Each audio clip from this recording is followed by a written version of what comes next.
छु र मेरा अनेक प्रश्नहरू छन्। पहिलो प्रश्न चाहिँ हाम्रो प्रमुख तीन पार्टीका नेतृत्वहरू हुनुहुन्छ शेरबहादुर देउवा, केपी ओली र प्रचण्ड, उहाँहरूलाई मेरो प्रश्न छ। त्यसपछिको प्रश्न भनेको मेरो लिङ्गदेनलाई छ र राजालाई पनि मेरो प्रश्न छ र त्यसपछिको प्रश्न भनेको मेरो जनताहरूलाई छ र त्यसपछि चाहिँ मैले अबको समाधान के हुन सक्छ, अबको बाटो के हुन सक्छ, अबको दूरगामी बाटो के हो र अबको छोटो बाटो चाहिँ के हुन सक्छ भनेर यो विषयमा चाहिँ मैले मेरो आफ्नो कुराहरू राख्दैछु। पहिले सुरु मैले भिडियो चाहिँ अफ्रिकाबाट बनाउँदैछु र अफ्रिकाबाट नेपालको लागि सम्बोधन गर्दैछु, हजुरहरूको लागि सम्बोधन गर्दैछु। मलाई धेरैले प्रश्न सोध्नुहुन्छ, किन अफ्रिका हुनुहुन्छ, किन देशमा हुनुहुन्न, चुनाव लडेर कहाँ हराउनु भयो भनेर धेरैले प्रश्न सोध्नु भएको छ।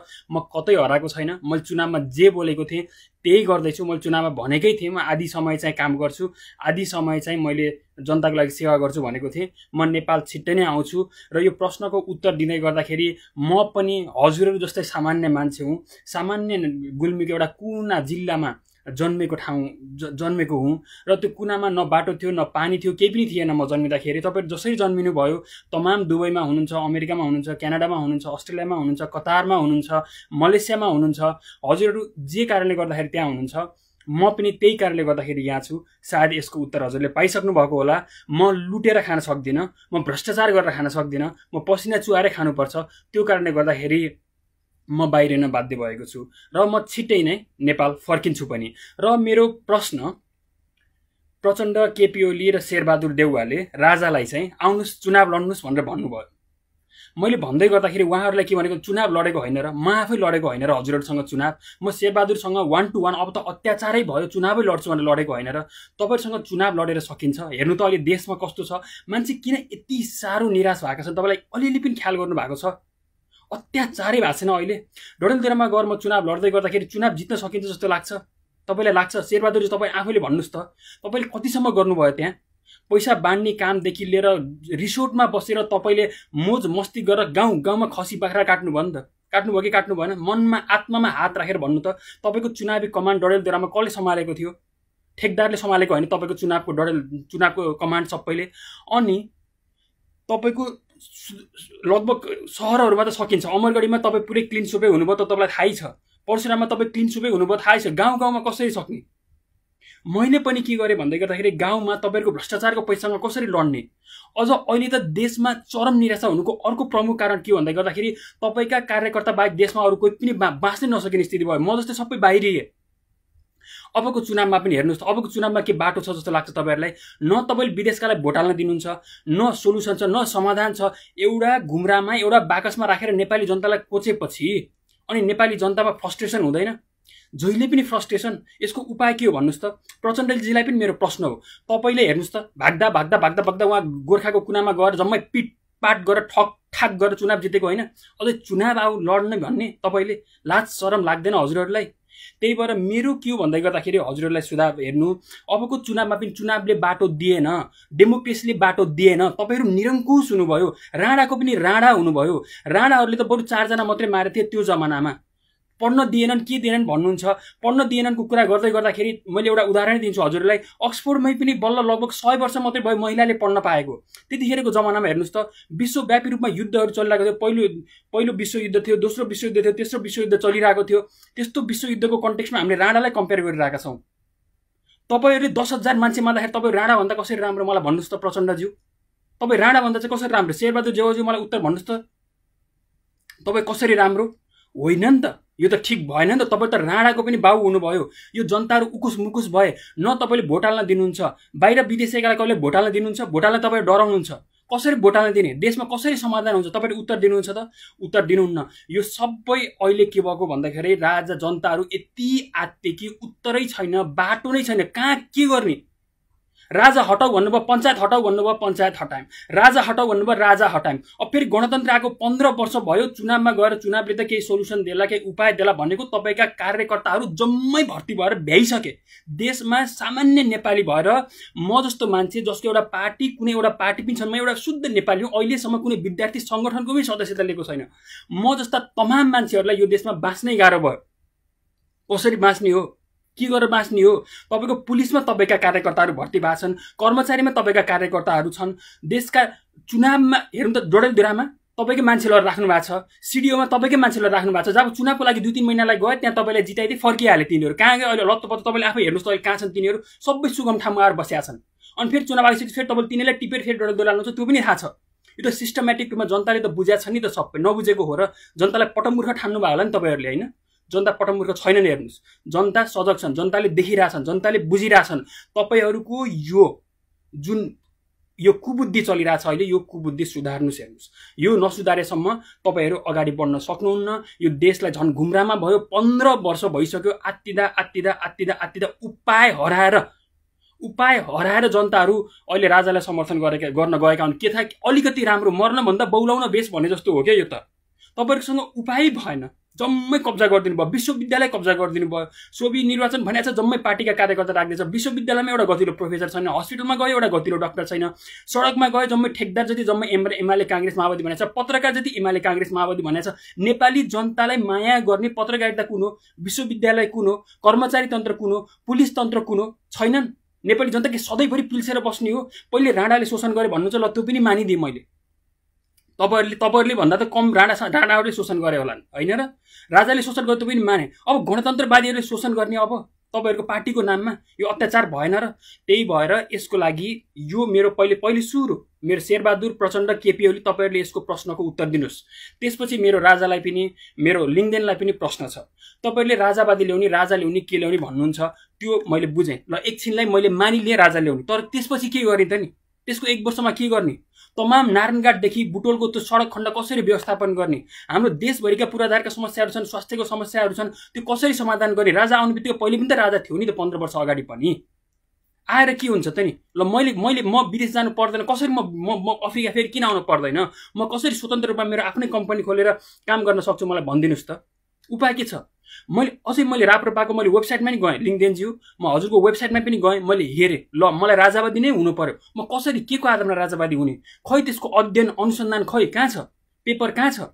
हामीले अब मेरो यसपछि मैले राजालाई पनि प्रश्न सोध्छु, हजुर आउँदै गर्दाखेरि कसरी चाहिँ परिवर्तन हुन्छ त नि? कसरी चाहिँ हो त नि? तपाईले 250 वर्षको एकछिनलाई 15 वर्षलाई हामीले हटायौं, तर अब आइसकेपछि फेरि समाधान के हो त नि? यसको उत्तर त चाहियो नि त। अहिले पहिले जस्तो जनताहरुलाई घुमरामा राखेर मैले यसरी लिएर जान्छु, भावना बगाउँछु भनेर पनि त भएन नि त। यसको उत्तर त हामी जस्ता मान्छे तमाम युवाहरुलाई त स्पष्ट उत्तर दिनु पर्यो नि त। अबको 50 वर्ष यसरी जान्छ, 100 वर्ष यसरी जान्छ भनेर भन्नु पर्यो नि त। र मेरो नेपाली जनतालाई पनि प्रश्न के हो भन्दै गर्दाखेरि तमाम जसले हेरिराख्नु भएको छ, हेर्नुस् प्रिय दाजुभाइ दिदीबहिनी, मेरा बुवा आमा, हजुरबा आमाहरु, हामीले अहिलेसम्म इतिहासमा सधैँभरि रियाक्टिभ पोलिटिक्स गर्यौं। एउटाले उचाल्छ त्यसको एगेन्स्टमा गयो, अर्कोले उचाल्छ त्यसको एगेन्स्टमा गयो, पञ्चायत आयो फेरि त्यसको एगेन्स्टमा फेरि के आयो त भन्दै गर्दाखेरि हाम्रो लोकतन्त्रको रूपमा हामीले पार्टीहरुलाई ल्याउन दियौं हैन। अनि त्यसपछि फेरि राजतन्त्र सहितको लोकतन्त्रहरु आयो। त्यसपछि फेरि के आयो भन्दाखेरि फेरि त्यसलाई पनि राजतन्त्र हामीले हटाउने भनेर गणतन्त्र ल्यायौं। तर त्यसपछि के गर्ने हामीलाई कहिले पनि उत्तर भएन। कहिले पनि हामीलाई अब पनि ल ठीक छ अहिले पनि हामी आन्दोलन गरौं, व्यापक आन्दोलन गरौं, राजालाई फेरि दरबार लिएर जाउँ, तर त्यसपछिको उत्तर के हो त नि? हामीलाई उत्तर छ त छैन। त्यही भएर मैले बारम्बार मेरो गएको चुनावमा पनि मेरो एउटा प्रमुख मुद्दा के थियो भन्दै गर्दाखेरि 1500 मोडेल। अहिले हाम्रो देश प्लेनमा उडिरहेको ठाउँमा एउटा विङमा एउटा इन्जिनमा आगो लागेको छ, त्यो आगोलाई रेस्क्यु गर्नुपर्ने छ। त्यही भएर 1500 मोडेल भनेको एउटा विज्ञहरूको समूह हो। हामीले 250 वर्षको राजतन्त्रलाई फाल्यौं र अहिले हामी 15 वर्षको अवधिमा छौं, लगभग 15-20 वर्ष भनौं एक हिसाबले त्यो अवधि छ। र हामीले यो एउटा सुनौलो मौका हो। हेर्नुस् नेपाली दाजुभाइ दिदीबहिनीहरू, अबको विश्व व्यवस्था पुरै परिवर्तन हुँदैछ, एसियाको युग आउँदैछ। हामीले राजतन्त्र होस् अथवा जुनसुकै तन्त्र होस्, हाम्रो पशुपतिनाथ राजतन्त्र भन्दा पनि धेरै पुरानो हो, हाम्रा मुक्तिनाथहरू राजतन्त्र भन्दा पनि धेरै पुराना हुन्, हाम्रा कालीगण्डकीहरू राजतन्त्र भन्दा पनि धेरै पुराना हुन्, हाम्रा तपाईले हेर्नुभयो भने डडेलधुरादेखि लिएर तपाईले हेर्नुभयो भने झापादेखि लिएर तमाम जति पनि हाम्रा संस्कार संस्कृतिहरू छन्, यिनी भनेको राजतन्त्र भन्दा धेरै धेरै धेरै माथि हुन्। हामीले यिनको अध्ययन गर्नुपर्ने छ। हाम्रा बुद्धहरू यही जन्मेका छन्। हामीले कुन मोडेलमा हाम्रो देशलाई लिएर जान सक्ने हो? मलाई भित्रबाट के लाग्छ, सबै देशहरू अफ्रिकादेखि लिएर सबै देश घुम्दै गर्दाखेरि हाम्रो देशमा अथाह पोटेन्शियल छ। हामीसँग सफ्ट पावर व्यापक ठूलो छ र त्यो सफ्ट पावरको अध्ययन गर्नुपर्ने छ। 250 वर्ष फाल्दै गर्दाखेरि कम्तीमा 5 वर्ष अध्ययन गरौँ भनेर मैले 1500 मोडेल ल्याएको। 5 वर्ष अध्ययन गरौँ, राजतन्त्र ल्याउनु पर्यो भने ल्याउँला, केही समस्या भएन, तर अध्ययन त गरौँ न। एउटा अप्सन चाहिँ एनालाइसिस गरौँ न। एउटा अप्सन यो हुन सक्छ, एउटा अप्सन यो हुन सक्छ, एउटा अप्सन यो हुन सक्छ भनेर 500-600 जना विज्ञहरू लगाएर अध्ययन गरौँ, रिसर्च पेपरहरू मजाले लेखौँ, मजाले फन्डिङ गरौँ। 1500 सोच्न दिउँ कि हामीले अहिलेसम्म, मलाई भन्नुहोस् त 60 वर्षमा हामीले कहिले चाहिँ सोच्यौँ हाम्रो विश्वविद्यालय कतिको बलियो छ? कुनै पनि देश बन्नको लागि विश्वविद्यालय भनेको सबैभन्दा प्रमुख पहिलो श्रेणी नै विश्वविद्यालय हो र देश ध्वस्त हुनको लागि पहिले गिराउनु पर्ने नै विश्वविद्यालय हो। त्यही भएर भारत गिर्दै गर्दाखेरि, 100 वर्ष गिर्दै गर्दाखेरि नालन्दा लगायतका विश्वविद्यालयहरू लगभग मुस्लिमहरूले लगभग तहस नहस बनाइदिसकेपछि ढल्न थालेको। त्यही भएर देशको ब्याकबोन जुनसुकै देश हो, चाहे चाइना होस्, चाहे सिङ्गापुर होस्, चाहे बेलायत होस्, चाहे अमेरिका होस्, सबैको विकासको ब्याकबोन, सबैको डिरेक्सनको ब्याकबोन भनेको विश्वविद्यालय हो। हाम्रो देशमा राजतन्त्र हुँदा विश्वविद्यालय अलिअलि काम गरेको थियो, अहिले गणतन्त्र आइसकेपछि विश्वविद्यालय धराशायी बनाइदिए, देश कहाँ जाने हो कुनै डिरेक्सन पनि छैन। त्यही भएर मेरो प्रस्ताव भनेको, नेपाली जनतालाई प्रस्ताव भनेको के हो भन्दै गर्दाखेरि 1500 मोडेल ल्याउँ। 1500 मोडेल मैले भनेको मैले विस्तृतमा गइनँ। 1500 मोडेलले मजाले अध्ययन गरौँ। अबको 250 वर्ष हामीले रोक्यौँ, अबको 250 वर्ष कहाँ लिएर जाने हो अध्ययन त गरौँ न पहिले सुरु। बरु फन्डिङ गरौँ। 5-7 अरब लाग्ला नि त एक वर्षमा, केही ठुलो कुरो होइन। हाम्रो बजेट ठुलो छ, सकिन्छ। त्यसपछि त्यसले विश्वविद्यालयले ब्याकअप गर्छ। त्यसपछि हामीले अध्ययन पनि गर्छौँ, हाम्रा पूर्वाधारका योजनाहरू अगाडि पनि बढाउन सक्छौँ। हाम्रो पुरा देशको एउटा योजना बनाउनु पर्ने छ जुन छँदै छैन। हेर्नुहोस्, त्यही भएर मेरो यो चाहिँ हजुरहरूलाई अनुरोध के हो भन्दा गर्दाखेरि यो रियाक्टिभ पोलिटिक्सबाट चाहिँ हामी प्रोएक्टिभ पोलिटिक्स भन्नुहोस् कि हामीले आफै अबको दिशानिर्देश राजनीति यतातिर जानुपर्छ भनेर सोचेर दिमागले काम गरेर जानु पर्यो। भावनामा बगेर भएन। सडकको आन्दोलनले मात्रै देशलाई डिरेक्सन दिन सक्दैन। यो विश्वविद्यालयले पनि डिरेक्सन दिनुपर्ने सक्ने ठाउँमा लिएर जाउँ, अनि त्यसपछि देश अगाडि बढ्छ। र त्यही भन्दै गर्दाखेरि मेरो अर्को एउटा हजुरहरूलाई मेरो यो भन्दै गर्दा अन्तिममा शेरबहादुर केपी ओली र प्रचण्डलाई मेरो अनुरोध के छ भन्दै गर्दाखेरि, हेर्नुहोस् हजुरबुवाहरू, तपाईँहरूले जति दिनुपर्ने दिइसक्नुभयो। तपाईँको अन्तिम दिन कहिले हो भन्नुहोस् त? कहिले छ? तपाईँहरूलाई लएर पशुपतिमा लहर नजलाउन्जेलसम्म तपाईँले छोड्नुहुन्छ। तपाईँहरू कहिले जाग्ने हो भन्नुहोस् त? तपाईँहरू अहिले पनि जाग्नु भएन भने चाहिँ तपाईँहरू कहिले जाग्ने? जनताले आन्दोलन गर्नुभएको उपाय नै भएन क्या जनतालाई। तपाईँले यस्तै सोच्नु भएको छ, यस्तै चुस्नु भएको छ। एयरपोर्टमा दिनौँ महिनामा 100औं लास आउँदाखेरि पनि तपाईँको दिमाग जाएको छैन, तपाईँको आत्मा के जाएको छैन। मैले शेरबहादुर देउवालाई बारम्बार भनेको छु, एकचोटि काठमाडौँदेखि डडेलधुरा नाइट बसमा जानुहोस् त, तपाईँ सक्नुहुन्छ? हिम्मत छ कस्तो छ भन्ने कुरा। तपाईँ एकचोटि केपी ओलीलाई मेरो प्रश्न, तपाईँ एकचोटि नाइट बसमा काठमाडौँबाट तपाईँ मेची जानुहोस् त, आफ्नो झापा जानुहोस् त, सक्नुहुन्छ? तपाईँ जिउँदै बाँच्न सक्नुहुन्छ? सक्नुहुन्न नि त। शेरबहादुर देउवा सक्नुहुन्छ? हस्पिटल भर्ना गर्न पर्दैन तपाईँलाई? हेर्नुहोस् त कस्तो छ हरिबिजोग। अहिलेको 2/3 सरकार छ। तपाईँले यसको हेर्नु, अहिले भर्खर जुन जनताको फ्रस्ट्रेसन छ, यसको फ्रस्ट्रेसन हामीले इमिडिएटली 1 वर्षमा समाधान गर्न सक्छौँ, जम्मा 1 वर्षमा। तर तपाईँहरूको दिमागको ढक्कन खोल्नुपर्छ। प्रचण्डजीको दिमागको ढक्कन खोल्नुपर्छ, केपी ओलीको, शेरबहादुरको, तिनटैको दिमागको ढक्कन खोल्नुपर्छ। अहिले जस्तो तपाईँहरूसँग शक्ति राणाको भन्दा पनि ठुलो शक्ति छ। हेर्नुहोस् त, कांग्रेस र एमाले तपाईँहरू मिल्नु भएको छैन।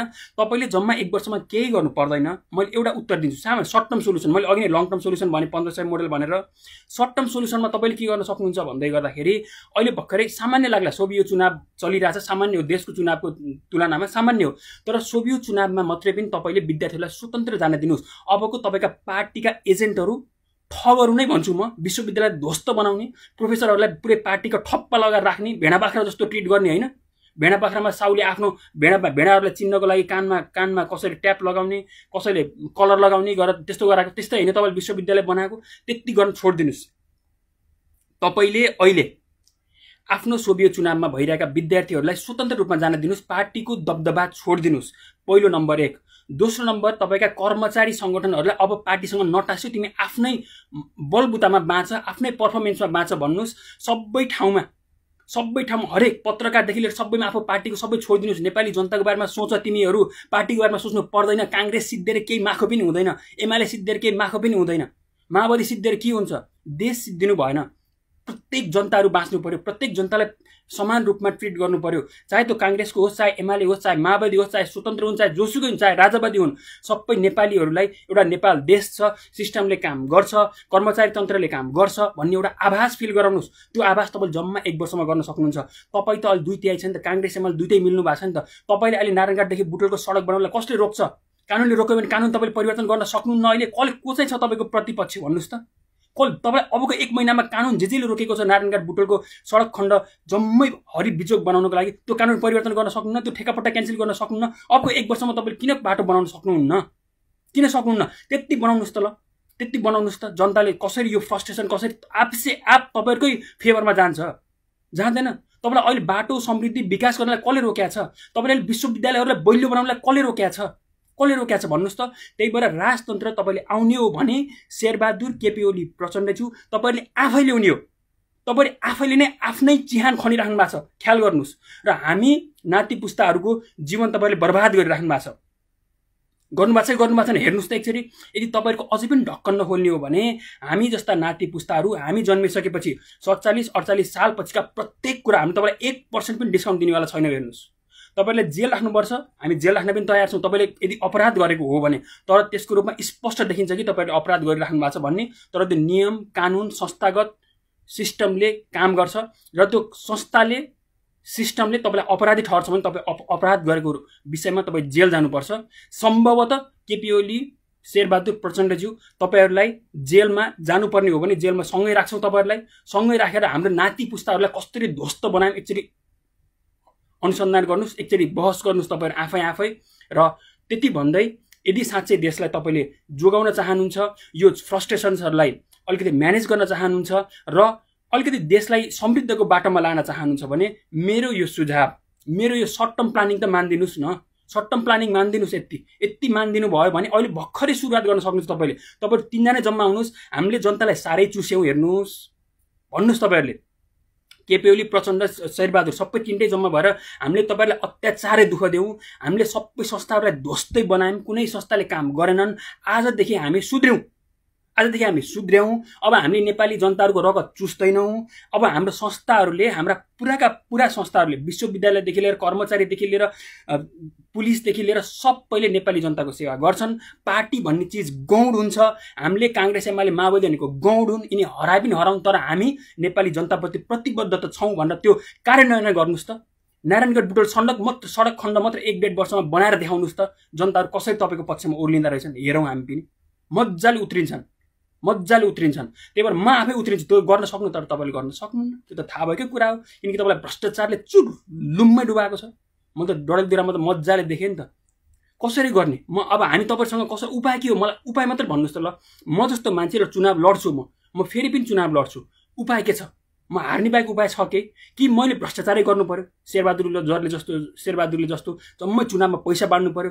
सहरमा त बरु जनताहरू चाहेको थियो, डाँडामा कसरी नेपालभरि डाँडा छ, जम्मै पैसा बाँडिदिने झ्याम कि झ्याम। जम्मै ठेकदार जति आफ्नो जम्मै पहिलो देब्रे हातमा पनि ठेकदार, दोस्रो हातमा पनि ठेकदार, देब्रे दाइने खुट्टा पनि ठेकदार, भ्रष्टाचारले चुनाव लडेर जितेर। अनि म पनि त्यही गरौँ। मैले डडेलधुरामा त सर्लक्कै रोकेको हो नि त, तपाईँलाई रोकेको होइन र? मैले त आफूले सकेको प्रयास गरेको हो नि त। यदि साँच्चै तपाईँले भ्रष्टाचार नगरेको भए डडेलधुरामा चुनाव जित्नुहुन्थ्यो र? तपाईँले ठगठाग लुटपाट मलाई जम्मै सुराकी लाउने काम गरेको होइन, मलाई चुनाव प्रचारमा रोकेको होइन।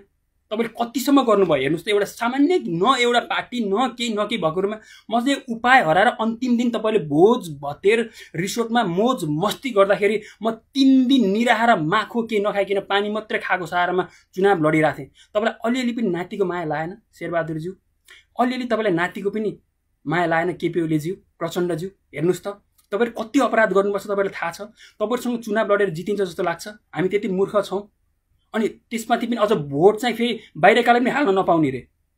जम्मै दुबईतिर भएका कतातिर भएका व्यवस्थापन गर्न सक्नुहुन्छ नि? सकिँदैन।